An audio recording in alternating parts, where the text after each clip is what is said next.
Cristiano Ronaldo is set to make his return to Manchester United, and that could be as soon as Game Week 4. In today's video, we will analyze his prospects as a fantasy Premier League asset. He comes in at a price of 12.5 million, which is the joint highest in FPL, alongside Mohamed Salah.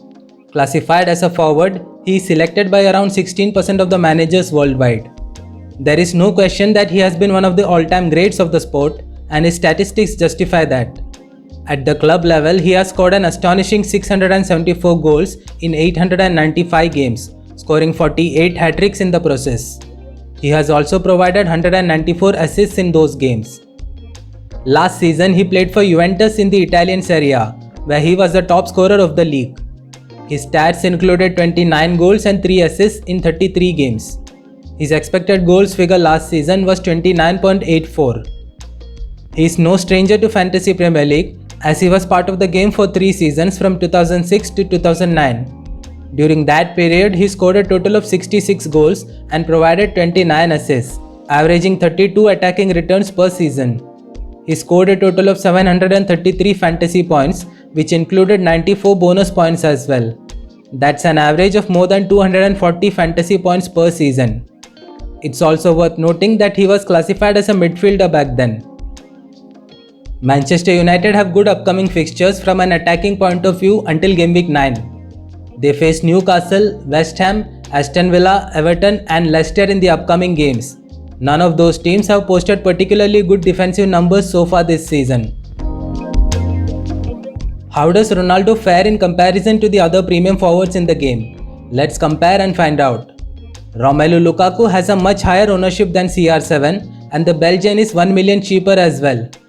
Harry Kane started the season at the same price as Ronaldo, but his price has now dropped to 12.3 million. Lukaku has played 2 games for Chelsea this season and has scored 1 goal. Kane has started 1 game and is yet to score or assist this season. Still early days, so a better comparison would be based on how they performed last season. Both Ronaldo and Lukaku played in the Italian Serie A.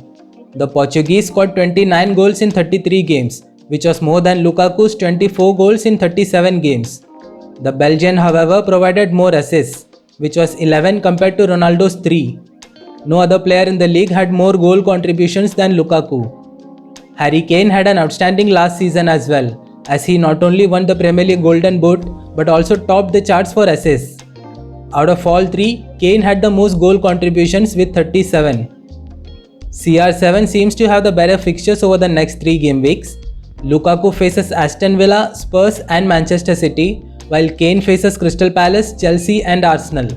It is also worth mentioning that all 3 have good Game Week 4 fixtures, and from Game Week 7 onwards, Chelsea have the better fixtures. In terms of team quality, Manchester United have created more chances than both Chelsea and Spurs. However, Lukaku is up against an Aston Villa side that will be without Emi Martinez in front of goal.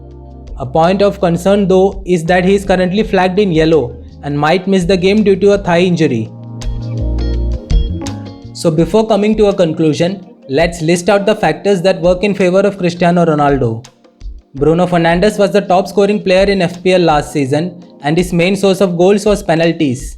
Ronaldo will now be taking over the penalty duties from him and might share free kicks as well. Manchester United have good fixtures for the next 5 game weeks. As a team, United have created 32 chances so far, which is the 6th best among all teams. They have an expected goals figure of 4.9, which is the 5th best in the league. At the age of 36, Ronaldo is still one of the fittest players in the world. However, as per a recent report, Ronaldo might not start the game against Newcastle in Game Week 4 due to lack of training. He could start this one on the bench and come on as a substitute. So if you ask me, right now I don't think he is an essential. If you are on a wild card or if you have 2 free transfers with decent options on the bench, then he is certainly worth a go. But if you are planning to take a 4-point hit to bring him in, then think again. I would certainly recommend to wait until the deadline for any team news on him before taking a points hit. And that is my verdict on Cristiano Ronaldo in FPL. He is strongly on my watch list, but certainly not an essential for now.